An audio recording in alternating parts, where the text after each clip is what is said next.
Hello, আসসালামু আলাইকুম। সবাই কেমন আছেন? আলহামদুলিল্লাহ, আপনাদের দোয়ায় আমি ভালো আছি। এই যে বাজার থেকে আজকে কী টুকটাক বাজার করলাম, কারণ বাজারে যে দাম, তাতে আমাদের মধ্যবিত্ত মানুষেরই খাওয়াটাই কষ্ট, বোঝেন নাই? যে টাকা ইনকাম করি তাতে খাওয়াই চলে না। এদিকে সামান্য কিছু বাজার করছি, অল্প। এই যে শসা, রসুন, কাঁচামরিচ, ধনেপাতা।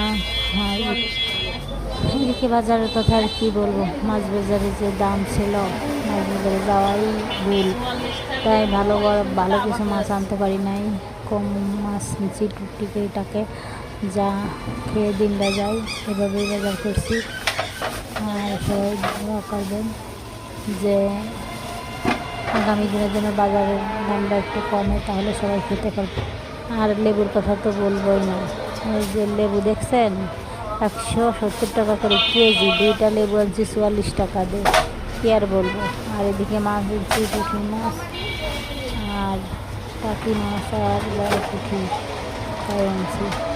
আর সবাই রমজান মাস যাতে কমে কিনে খাওয়া যায় সেদিকে খেয়াল রাখবেন। আর বাজার করতে গেলে অনেক হিসাব করে করতে হবে, কারণ যে পরিমাণে দাম বাজারে, বাজার করবেন না। মাশাআল্লাহ, সবাই ভালো থাকবেন। আর ভুল হলে কমেন্ট করে জানাবেন। আল্লাহ।